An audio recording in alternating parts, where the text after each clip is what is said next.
할렐루야. 한 주 동안 잘 보내셨습니까? 또 우리 권사님도 이제 건강 많이 회복하신 것 같아요. 감사하고요. 항상 여러분들 성령으로 충만하시고 또 무엇보다 건강 충만하셔야 됩니다. 이제 갑작스럽게 날씨가 많이 추워졌잖아요. 우리가 몸 관리 잘못하면 또 감기에 걸리기도 하고요. 또 여러 가지 또 몸에 이상 반응이 올 수도 있습니다. 그렇기 때문에 항상 성령 충만과 함께 건강 충만 항상 지키시기를 주의 이름으로 축원드립니다. 우리 오늘 이 시간 우리 고백 좀 할까요? 신앙 고백하겠습니다. 주는 그리스도시요 살아계신 하나님의 아들이시나이다. 아멘. 바로 우리가 지난주 말씀을 나눴습니다. 예수 그리스도의 증거자 세례 요한이었어요. 그렇죠? 예수 그리스도의 증거자 세례 요한뿐만이 아니라 우리 모두는 예수 그리스도를 증거하는 바로 하나님의 전도자들입니다. 그렇죠? 그렇기 때문에 우리는 항상 어느 때든지 어디에서 누구와 있든지 바로 주는 그리스도 되심을 고백하시고 또 예수가 그리스도이심을 증거하는 여러분들 되시기를 주의 이름으로 축원드립니다. 네요. 예수 그리스도가 누구십니까? 우리 인간은 누구나가 하나님을 떠나서 태어나게 되잖아요. 무엇보다 죄로 인해서 죄로 부패된 가운데 태어나게 됩니다. 그렇지 않습니까? 그리고 또 일평생을 그 죄에 사로잡혀서 살게 돼요. 죄를 지을 수밖에 없는 인생으로 살게 됩니다. 그렇죠? 완전히 사단에 사로잡혀서 흑암 권세에 완전히 눌려서 살게 됩니다. 그렇죠? 그러나 그런 우리를 예수님께서 우리의 모든 죄를 짊어지시고 십자가에 못 박혀 돌아가셨어요. 그리고 3일 만에 부활하셔서 하늘로 올라가셨습니다. 그리고 성령으로 지금 우리 안에 와 계십니다. 바로 우리는 우리의 무슨 열심이 아니라 우리의 착한 행실이 아니라 그 어떤 행위로 구원을 얻은 것이 아니라 하나님의 그 무한하신 은혜로 그 은혜로 말미암아 우리가 하나님의 자녀가 된 것입니다. 하나님의 자녀가 됐다는 거 바로 뭡니까? 또 그 예수님께서 십자가 못 박아 돌아가실 때 우리의 모든 죄를 다 해결하셨잖아요. 대속의 죽음을 이루신 그 예수님으로 인해서 우리의 모든 죄와 그 죄로 인한 저주 재앙이 해방됐습니다.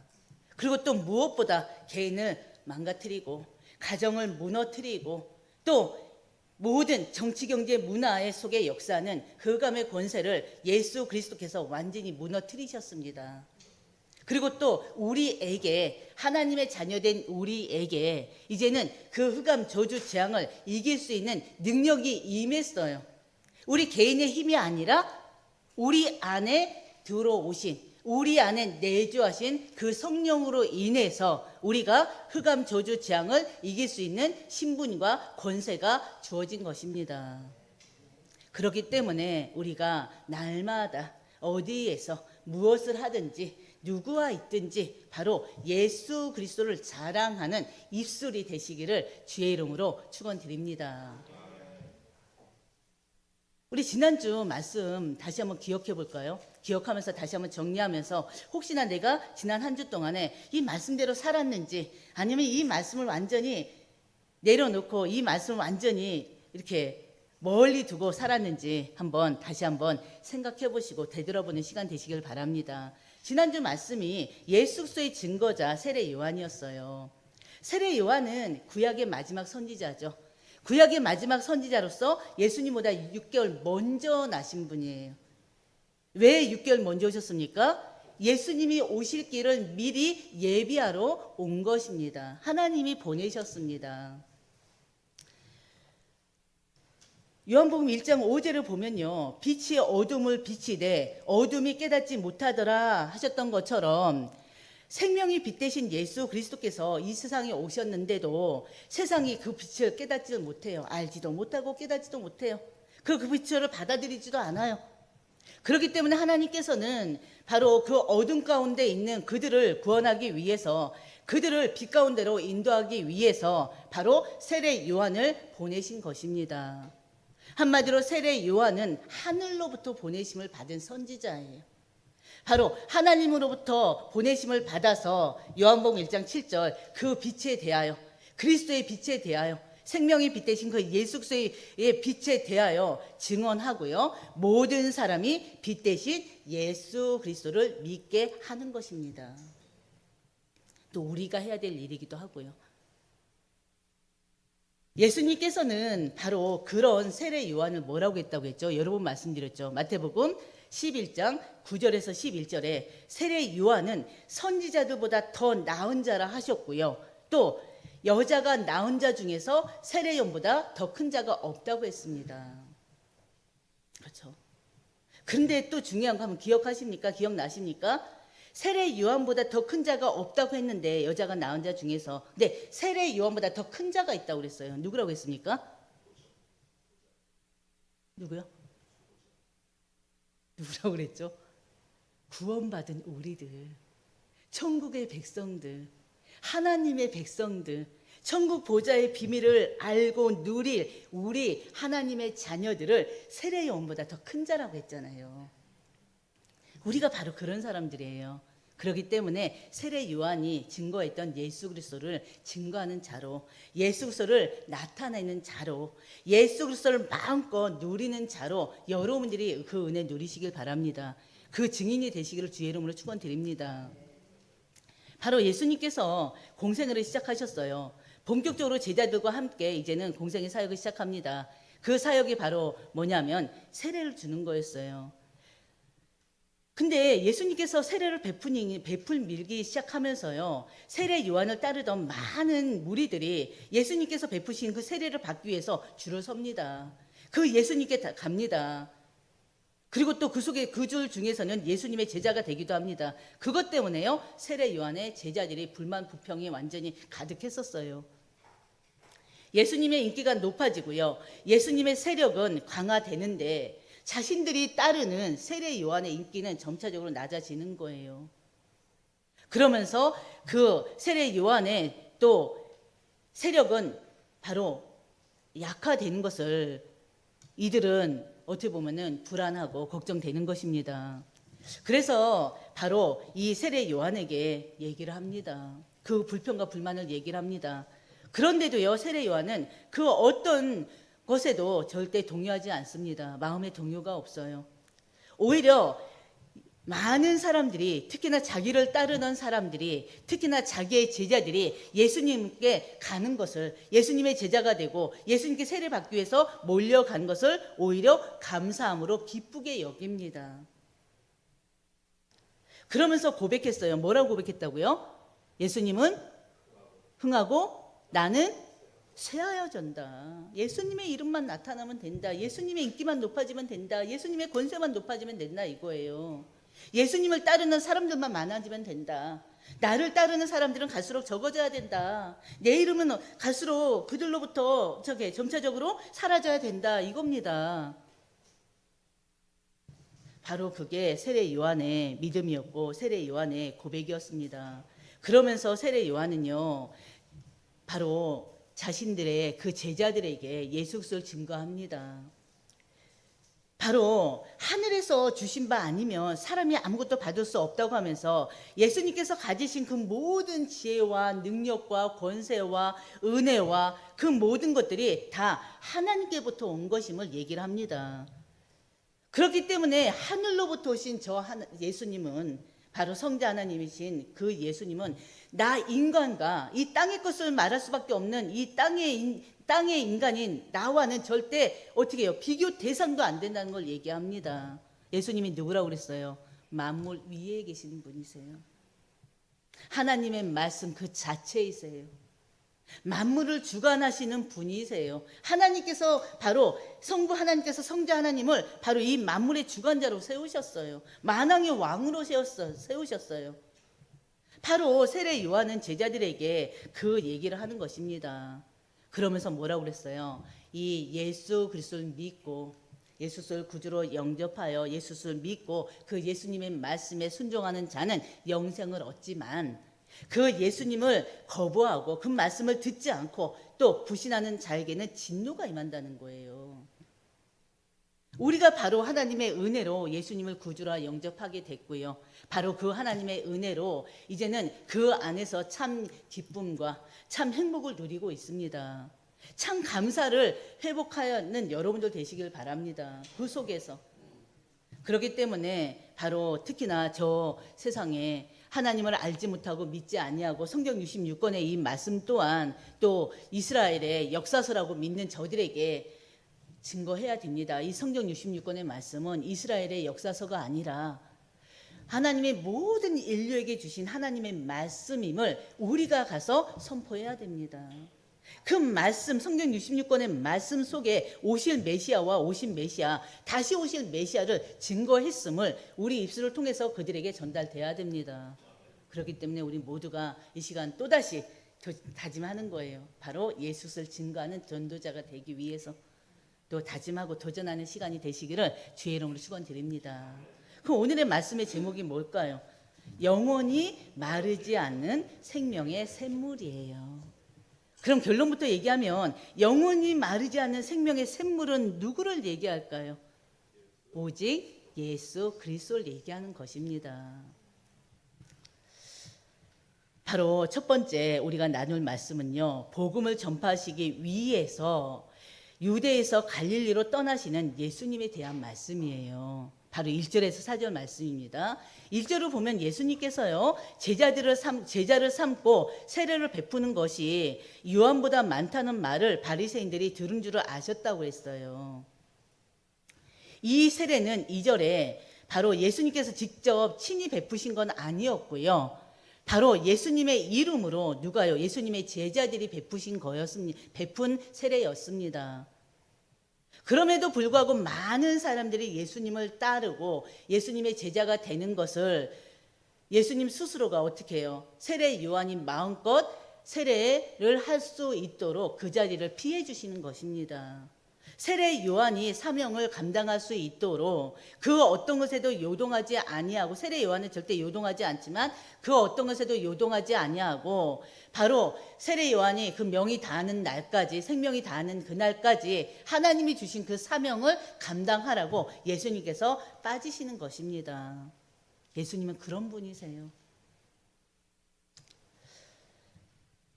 예수님은요, 유대를 떠나서 갈릴리에 복음을 전파하러 가시는 것입니다. 또 한편으로는. 그런데 예수님께서 예루살렘에서 유대를 거쳐서 갈릴리로 가는 도중에 다른 곳을 한 군데 거치셔요. 그곳이 어디냐면요, 사마리아예요.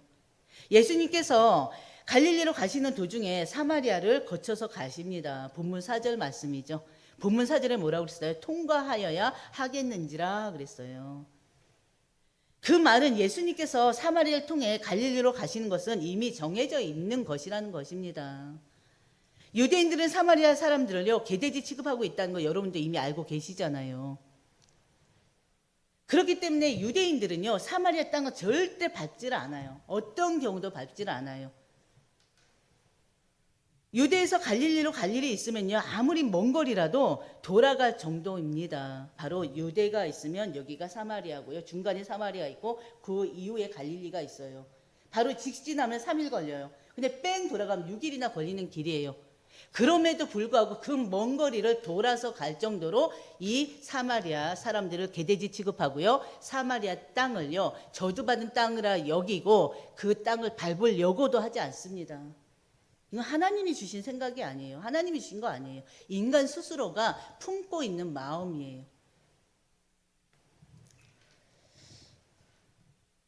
바로 왜 그 유대인들이 이렇게 사마리아인들을 개돼지 취급할 정도로 무시하게 됐습니까? 왜 사마리아 땅을 이렇게 밟기도 싫어합니까? 기원전 BC 722년에 북이스라엘이 아수르에 망했죠. 그 전에 이스라엘은 바로 솔로몬 왕국 때 두 나라로 분열이 돼버렸어요. 여러분 너무나 잘 아시죠? 왜 분열됐습니까? 하나님 말씀을 무시하고 하나님 말씀대로 살지 않고 하나님의 성전에 이방 신전들을 세우고 이방 우상들을 숭배함으로 인해서 그 죄로 인해서 분리가 돼버렸어요. 그래서 이스라엘 한 나라였던 이스라엘이 남유다로 북이스라엘로 갈라졌습니다. 남유다의 수도는 어디입니까? 예루살렘이죠. 북이스라엘 수도는 어디입니까? 사마리아예요. 근데 남유다 예루살렘은 바벨론에 망했잖아요. 기억하시죠? 그러나 북이스라엘 이 사마리아는 아수르에 망했습니다. 바로 이 아수르에 망했는데요. 아수르가 이 사마리아를 정복하면서요. 바로 혼합 정책을 써서요. 이 아수르인들과 사마리아인들을 바로 어떻게 혈통이 섞이게 해버렸습니다. 유대 민족들의 가장 큰 사상이 뭐죠? 선민 사상이잖아요. 우리만, 나만, 우리나라만 하나님께 선택받은 민족이고 나라라는 거. 근데 중요한 건 그 순수성을 완전히 이 아수르가 완전히 말살해버린 거예요. 선민 사상으로 완전히 가득 차 있는 그들이 바로 아수르인들과 혈통이 섞이고요. 그 신앙의 순수성이 말살되면서 바로 하나님을 섬겼던 그 유대교가 바로 이방 땅의 우상과 또 섞여져 버렸어요. 혈통이 섞이고 종교가 섞여버리고 말이 됩니까? 그래서 이 유대 민족들은요, 이 남유다 사람들은요, 바로 사마리아 외의 모든 유대인들은 바로 사마리아인들을 부정하게 여겼어요. 개돼지 취급했던 거예요. 그 부정한 땅 사마리아를 절대 발을 들여놓기도 싫어한 것입니다. 이해되시죠? 왜 그들이 사마리아를 이렇게 개돼지 취급하고 인들을 개돼지 취급하고 그것을 거치지도 않으려고 하는지. 그런데 예수님께서는 유대인인 예수님께서는 바로 그 사마리아 땅으로 몸소 직접 가신 거예요. 예수님은 지금 우리 사도행전 1장 8절의 말씀 너무나 잘 알잖아요. 사도행전 1장 8절의 말씀, 예루살렘과 온 유대와 사마리아와 땅끝까지 이르러 내 증인이 되리라, 그 말씀을 예수님께서 이미 어떻게 해요? 그 말씀대로 행하시고 계시는 것입니다. 한마디로 예수님께서 지금 이 사마리아에 가신 것은 복음을 전하기 위해서 가시는 것입니다. 한마디로 이 말씀은요, 부활의 주께서 사도행전 1장 8절 하나님의 자녀들에게 명령하신 바로 예루살렘과 온 유다 사마리아 땅끝까지 복음에 증거하리란 그 복음의 전파의 명령을 몸소 보여주시는 거예요. 예수님께서는 창세전에 이미 계획하시고 택해놓은 주의 백성들을 찾아서 지금 사마리아로 떠나신 것입니다. 사도행전에서도요, 초대교회 성도들과 주의 제자들 통해서 예루살렘에 복음이 증거됐습니다.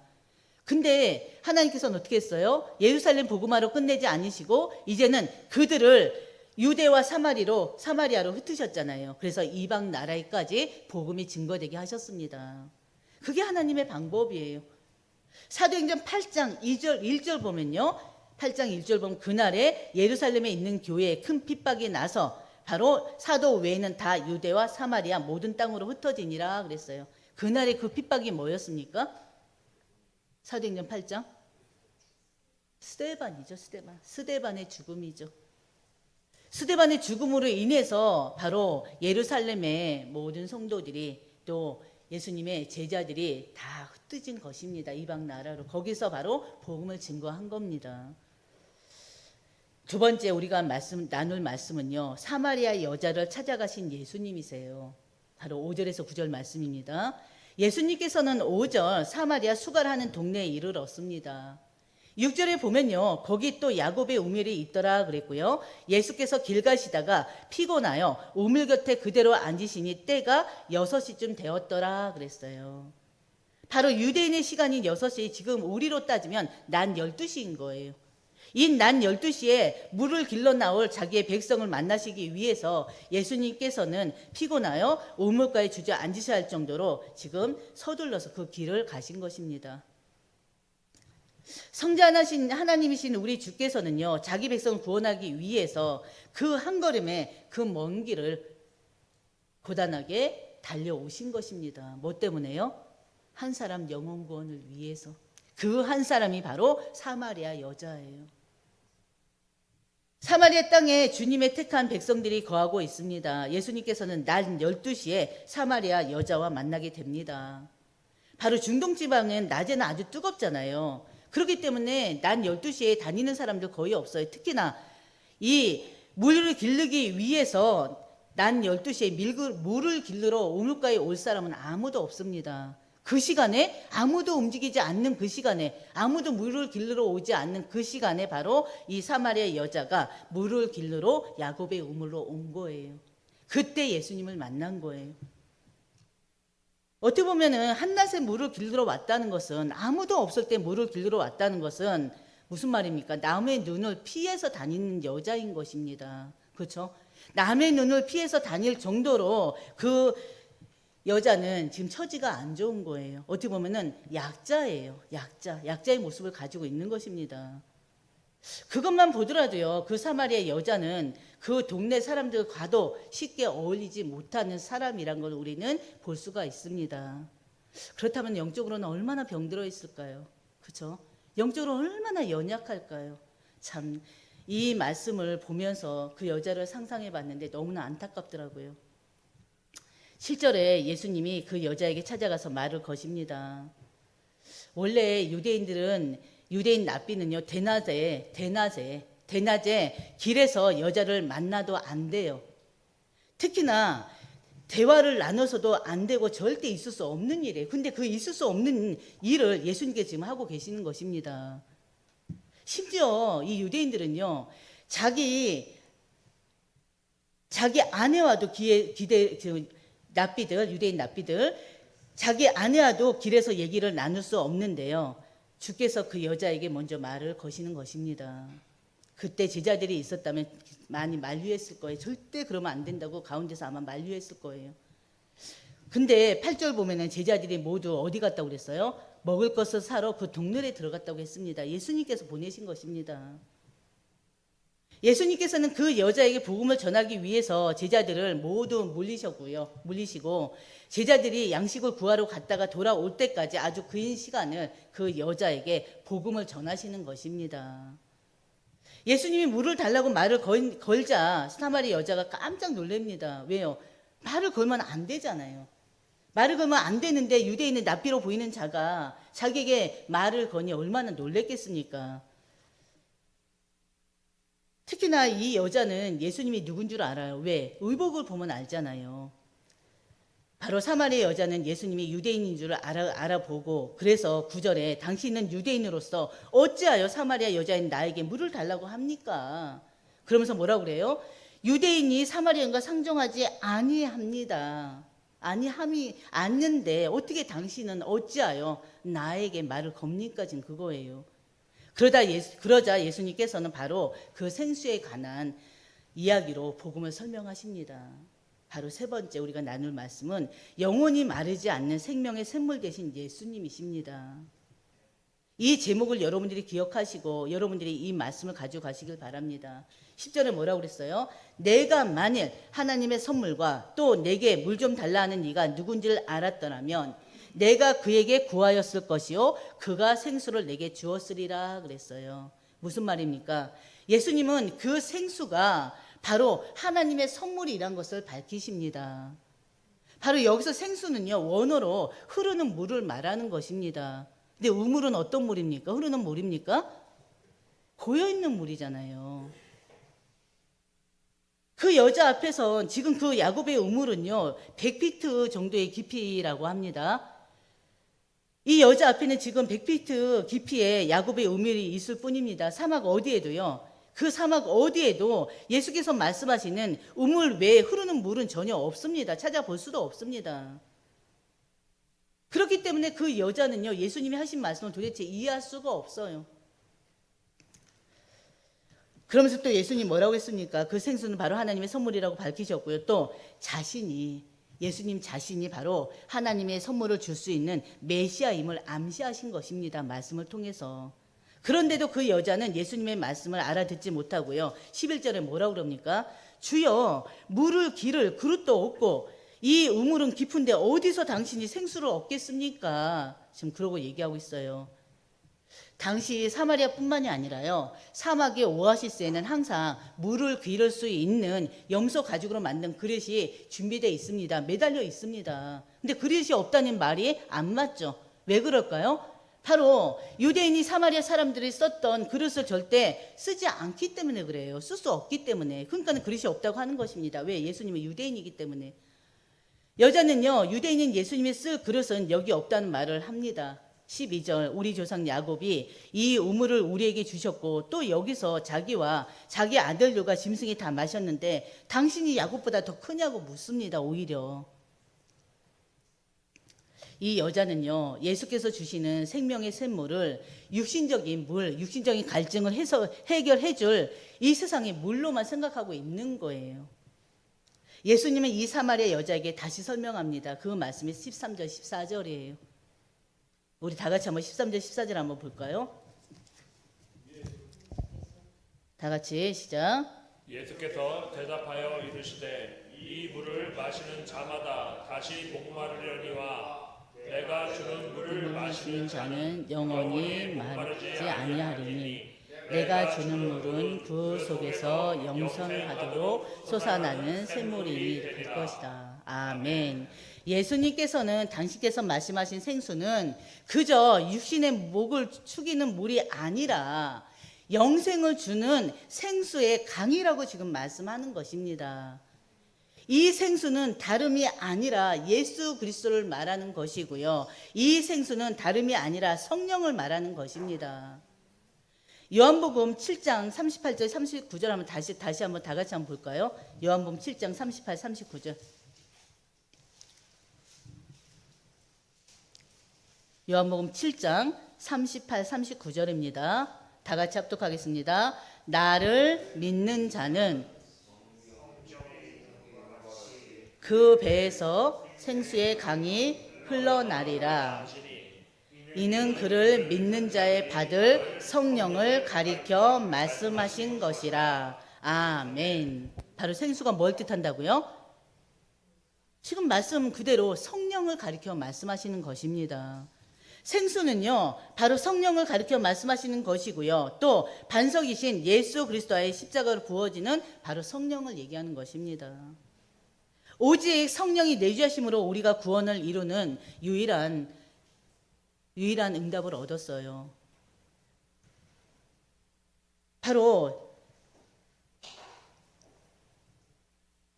고린도서 또 10장 4절 보면요. 고린도서 10장 4절 보면요. 다 같은 신령한 음료를 마셨으니 이는 그들을 따르는 신령한 반석으로부터 마셨음에 그 반석은 곧 그리스도라 그랬어요. 예수께서 내가 주는 물을 마시는 자는 영원히 목마르지 아니하리니 내가 주는 물은 그 속에서 영성하도록 솟아나는 샘물이 될 것이라는 그 말씀을 듣고요. 그 말을 이 여자가 듣고 어떻게 해야 합니까? 15절 보시길 바랍니다. 주여 그런 물을 내게 주사 목마르지 않고 또 여기 물길로 오지도 않게 해달라고 합니다. 그런 여자에게 우리가 읽지는 않았지만요. 16절에서 18절 보면 예수님께서 가서 내 남편을 불러오라고 합니다. 여자는 나는 남편이 없습니다. 그런 여자에게 주께서는요. 네가 남편이 5이 있었고 지금 있는 자도 내 남편이 아니니 내 말이 옳다 그럽니다. 예수님은요. 여자에게 너는 너의 그 육신적인 갈급함을 어떻게 보면은 그 남편들로 해결하려고 했는데 그래 너 갈급함이 그 남편들로 인해서 해결됐느냐 지금 그 얘기를 하고 있는 거예요. 무슨 말입니까? 지금 세상 사람들이 그러고 있어요. 사람들은 다 영적인 갈급함이 있습니다. 그렇지 않습니까? 갈증이 있습니다. 근데 그 갈급함과 그 갈증을 어떻게 해결합니까?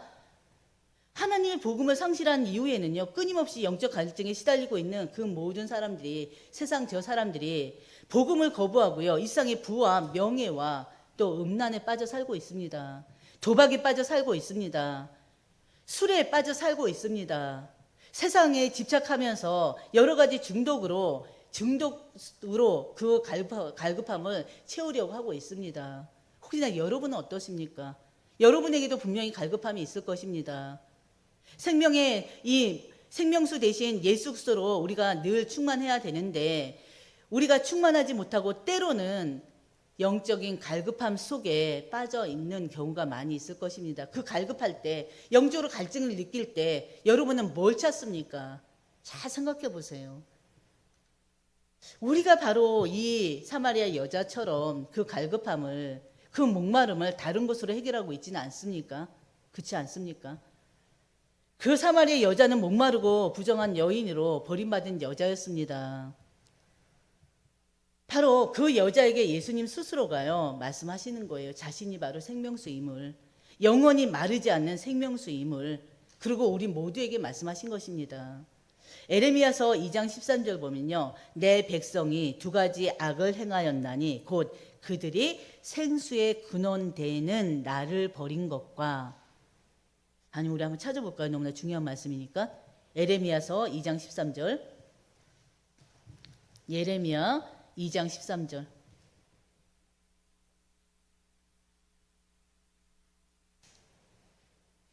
예레미야서 2장 13절. 우리 다 같이 찾은 자 아무나 크게 한번 읽어보시기 바랍니다. 내 백성이 두 가지 악을 행하였으나 나니 곧 그들이 생수의 근원되는 나를 버린 것과 스스로 웅덩이를 판 것인데 그것은 그 물을 가두지 못할 터진 웅덩이들이니라. 바로 생명의 근원이신 예수를 외면하고요, 계속해서 엉뚱한 우물을 파고 있다면 바로 여러분조차도 어떻게 보면은 하나님이 버린 사람들일 수가 있습니다. 그렇지 않습니까? 여러분의 생수는, 여러분의 우물은 오직 예수 그리스도여야 됩니다. 아멘. 오직 생명의 샘물 대신 예수 그리스도만으로 만족하는 여러분들이 되셔야 됩니다. 여러분들은요 오직 하나님의 자녀 은혜로, 하나님의 은혜로 구원을 얻었고요, 그 구원을 통해서 얻은 영생으로 여러분들이 바로 행복해져야 됩니다. 이사야서 12장 2, 3절 보면요, 보라 하나님은 나의 구원이시라 그랬어요. 내가 신뢰하고 두려움이 없으리니 주 여호와는 나의 힘이시며 나의 노래시며 나의 구원이시라 고백했습니다. 이사야 선지자가. 그러므로 너희가 기쁨으로 구원의 우물들에서 물을 기르리로다 그랬습니다. 이 고백이 여러분의 고백이 되시길 바랍니다. 하나님은 바로 성부와 성자와 성령이, 하나님은 우리의 구원이십니다. 또 우리가 신뢰하고 신뢰하실 분은 오직 하나님 한 분뿐이십니다. 오직 예수 그리스도뿐입니다. 오직 성령 내주 인도 역사입니다. 주 여호와는, 오직 예수 그리스도는 우리의 힘이 되시고 우리의 노래이십니다. 우리의 구원이 되십니다. 그렇기 때문에 우리는요 이제는 더 이상 세상의 우물을 찾아 헤매지 마시고요, 구원의 우물로, 구원의 우물 대신 바로 이 영원히 마르지 않는 생명의 샘물 대신 예수 그리스도로 기뻐하고 그 안에서 평안을 누리고 그 안에서 참 행복을 누리는 모두가 되시기를 주의 이름으로 축원드립니다. 여러분들이 오늘 이 말씀을 다시 한번 마음에 새기시고요, 이 생명의 샘물 대신 영원히 마르지 않는, 중요한 것은 영원히 마르지 않는 바로 생명의 샘물 대신 예수 그리스도를 증거하고, 또 그로 인해서 예수 그리스도와 함께함으로 인해서 우리 간증할 것들 하나님 주시잖아요. 증거들 주시잖아요. 그 증거들을 증언하는 거예요. 증언이 뭐라고 그랬어요? 내가 체험한 것들을, 내가 예수를 통해서 체험한 것들을 말하는 게 증언이라고 그랬잖아요. 다른 사람 것을 얘기하는 것이 증언이 아니라 내가 예수를 통해서 얻은 것, 예수를 통해서 체험한 그 영적인 비밀을 증언하는 여러분들 되시기를 주의 이름으로 축원드립니다. 그렇죠? 생명의 샘물 대신 예수 그리스도만으로 만족하고 모든 것 되시는 여러분들 되시기를 주의 이름으로 축원드립니다. 기도하겠습니다. 하나님 아버지, 참으로 감사합니다. 영원히 마르지 않는 생명의 선물 되신 예수 그리스도를 통해서 우리가 참 은혜를 누리게 하시니, 참 감사를 누리게 하시니, 참 평안을 누리게 하시니 참으로 감사드립니다. 우리에게 24 성령으로 충만케 하여 주시옵시고, 24 말씀으로 충만케 하여 주시옵시고, 24 기도로 충만케 하여 주셔서 이 생명의 샘물 대신 이 예수 그리스도가 지금 우리 삶 속에 모든 것이 되고 그 속에서 예수 그리스도를 체험하고 누리는 모두가 될 수 있도록 하나님 인도하여 주시옵소서. 저 세상 사람들은 이 영혼의 갈급함을, 영적인 갈급함을, 영적인 목마름을 세상 것으로 채우고자 노력하고 있습니다. 동분서주하고 있습니다. 하나님, 우리만은 하나님의 백성인 천국 보좌의 비밀을 누리는 우리만은 세상 것에서 영적인 갈급함을 해결하는 것이 아니라 영적인 목마름을 해결하는 것이 아니라 생명의 샘물 대신 예수 그리스도를 통해서 그 갈급함을 해결하는 모든 하나님의 백성들이 될 수 있도록 하나님 인도하여 주시옵소서. 이 모든 말씀 우리 주 예수님의 이름으로 기도드립니다. 아멘.